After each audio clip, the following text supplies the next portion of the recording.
So after you left Southern, what was the next step for you? It was honestly a whirlwind, man. I was DJing at the time, promoting parties, and a lot of people I grew up with, in the city were upcoming rappers such as, the Gucci Mans, the Young Jocks, all these people, and me being from Atlanta, it was just so rich, so many people. So I was just playing beats that I was making at Southern in the dorm room that we used to rap over to on the bus on the way to games and stuff. Just kicking it. And I just came home one weekend and just started playing beats for people.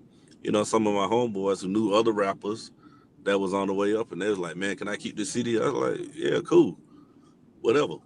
And next thing you know, getting calls like, "Hey, man, I like this beat. I want to use it for this album. What's your information?" I ain't know you got paid for none of this stuff. I ain't know anything. I just whatever. Right. And next thing you know, it's like, hey man, this person wants something. This person wants something. I was like, hold on, and they was handing me checks, like big old checks I ain't never seen before. So Wow. it was a no brainer to me. I was like, oh, and you get paid for this? Let's go. Right. Right. So it's literally one of I don't have. I'm blessed to say I don't have one of those struggle stories where people were like, I used to sleep in the studio till 4 a.m. That's not my life. I can't claim that. Yeah. Out of all the people that you worked with, um, does anybody have something that you were just amazed with? Like I've always heard about Gucci Mane's work ethic, or Lil Wayne's work ethic, or how Gucci's never late for anything and how professional he is. Who really kind of surprised you with something that is tangible that you can take away and say, "Oh, I can see why this person became so successful." Yeah, I can say that honestly about every artist that I work with. Say like with Lil Duval, the thing that stuck out with him the most, like he really just didn't care about anything at all. Like, um, he was just literally in the vibe, in the moment. Um, and even when it came down to handling the business of everything, he was like, okay, cool.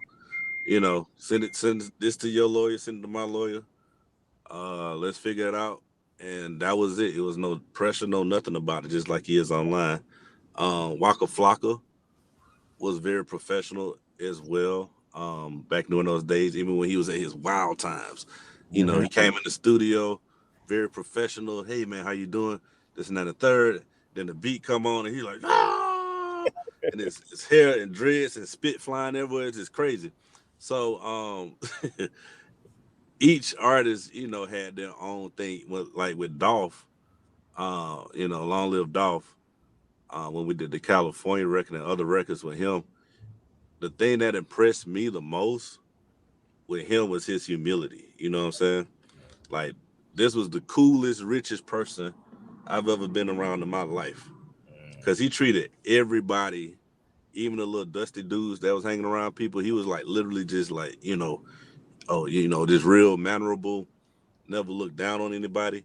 And that's very rare in this business, especially people who are successful. You know what I'm saying? But each I could go down the list. All of them are their own superstars.